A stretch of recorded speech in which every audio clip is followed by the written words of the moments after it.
Behold, I make all things new. Then he said, write these words down, for they are trustworthy.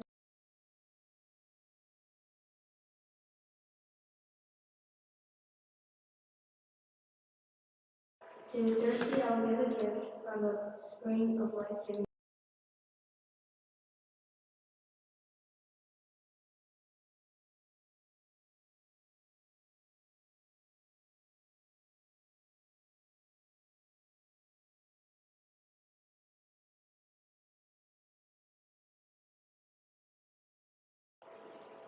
Those who sow in tears shall reap rejoicing. Those who sow in tears shall reap rejoicing. When the Lord brought back the captives of Zion, we were like men dreaming. Then our mouth was filled with laughter, and our tongue with rejoicing. Those who sow in tears shall reap rejoicing. Then they said among the nations, the Lord has done great things for us. The Lord has done great things for us. We are not indeed. Those who sow in tears shall reap rejoicing. Restore our fortunes, O Lord, like the torrents in the southern. Those who sow in tears shall reap rejoicing.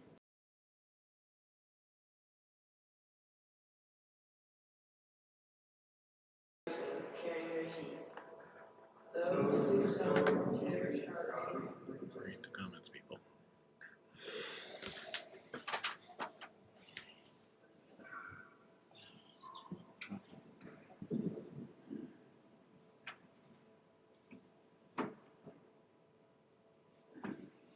We'll just deal with that in a minute.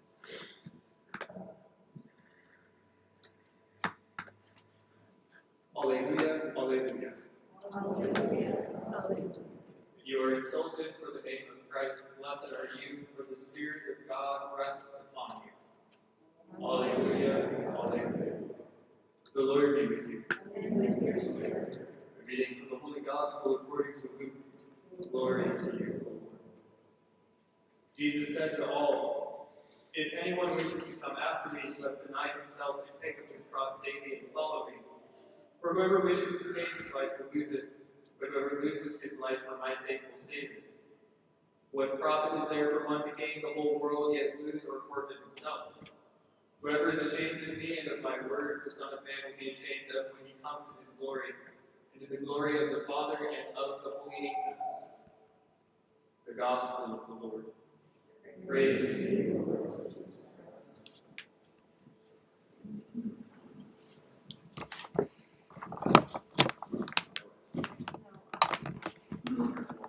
The live stream is down, so I can preach right from shotgun. I'm sure it's recorded. How many of you know someone named George? Any Georges? Or some of the parents. Do we have any Georges here today? No Georges. Not yet. Do we have any Georges in the school? No Georges is the name that we should bring back. So how many of you have family members maybe who are soldiers? Or you know a soldier? Okay, so St. George was a soldier in the Roman army. He's a soldier. And he met some Christians and converted to Jesus, right? Converted to Christ.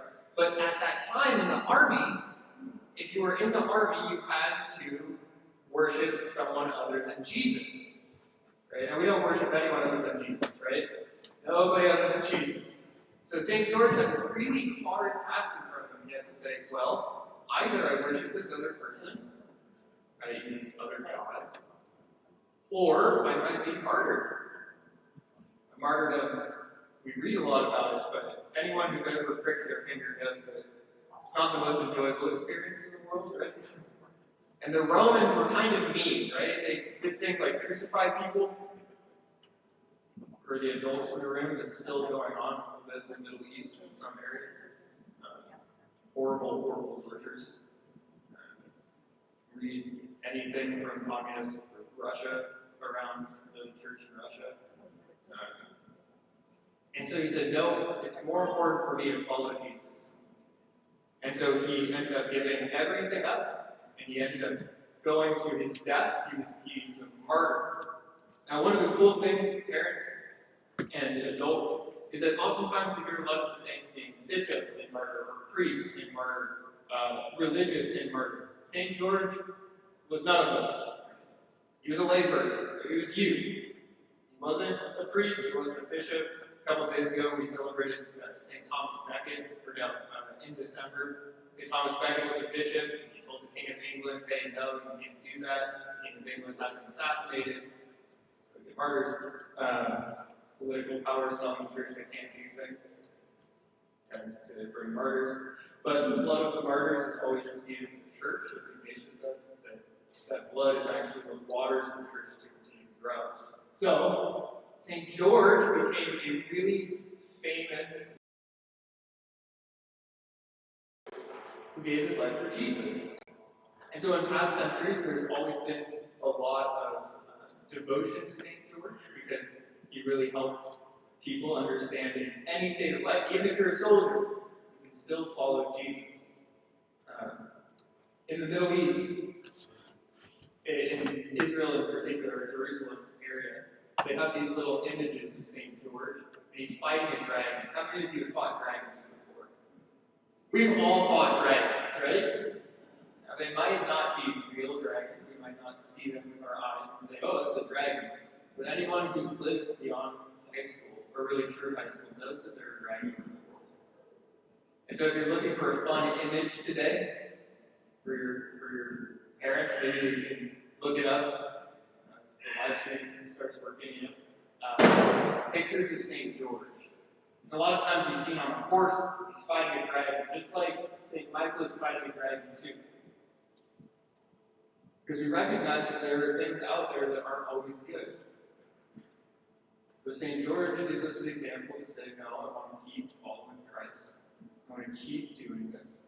I want to keep growing towards the Lord, even if that means I have to have some courage. So just remember that today. Whenever we hear martyr, that doesn't mean he was a bishop or a priest. It means maybe he was just like all of you too. He was just like every other person who wants to follow Christ. And in this way, as a soldier, he gave his life in a particular way. Are we up on the live stream? Great. I want to teach everyone a chant. Okay? So you're all getting ready for First Communion, right?